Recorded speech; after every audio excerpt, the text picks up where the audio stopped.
My name is Peter, and first of all, thank you, Shri Dr. Jaishankar, for coming to Sweden, and it's such a great pleasure to have, a foreign minister from such a big country like India here. So my question is that since India is already the most populous country in the world, it was also probably also have the highest GDP in the world and surpassing countries such as USA and much of the West. So my question to you is, do you think also that the Indian culture will become more prominent in the West? That, for example, in the future, when we think of fast food, we think of pani puri instead of hamburger. That radios here would start to play Bollywood music, and that H&M t-shirts would have New Delhi printed on instead of New York. Thank you, sir. Let me start with the UN Security Council question.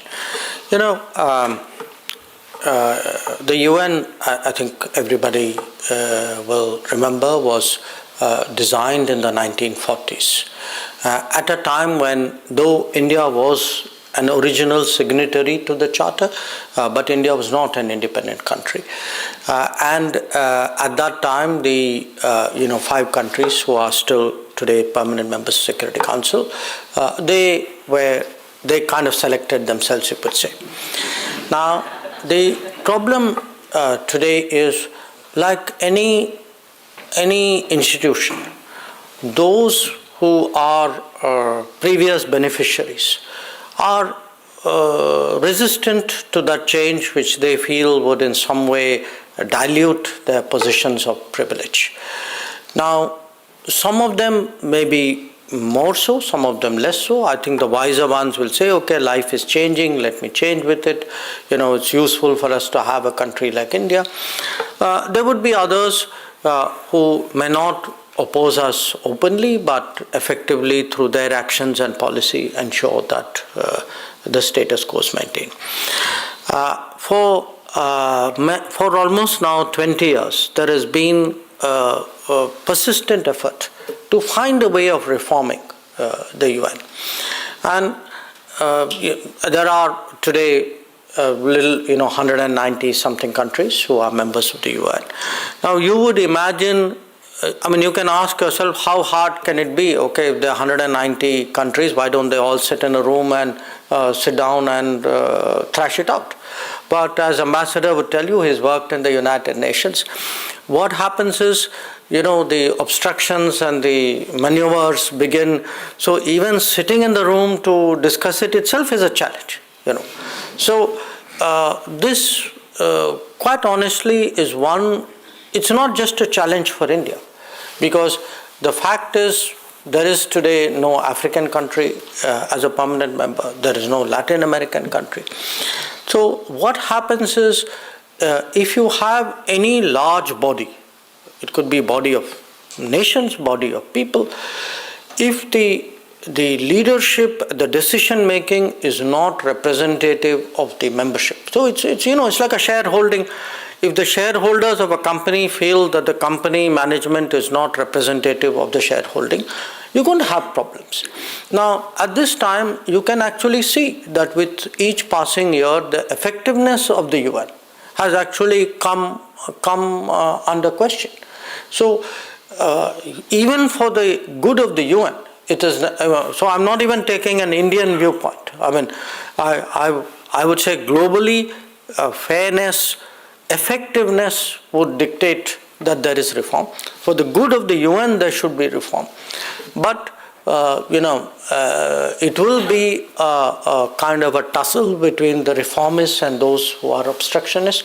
But I'm very confident that, look, with each passing year, I've seen, the sentiment for reform grow stronger. So when it will happen, I can't say. But I can say the needle is moving in the direction of reform. That I can certainly accept. Regarding the geopolitical challenge issue, look, how the world looks depends in many ways where you look at it. I can imagine today, I mean, I've seen in the last, yesterday, today, the people I met, I mean, here obviously right now, the Ukraine conflict is the most important event. It's understandable because it's a very proximate region. Now, if you go, let us say, to Asia or to Latin America, I was there 2 weeks ago, it's not like they are unaware of the seriousness of it. It is that it's manifested in their lives in a very different way. So if you ask, say in Africa today, what is it which is really like you consider the life and death issue? People will tell you, look, debt is a big issue. We don't have the money to do education, health. We are actually cutting back in many ways. Far from progressing, we are actually in some ways regressing.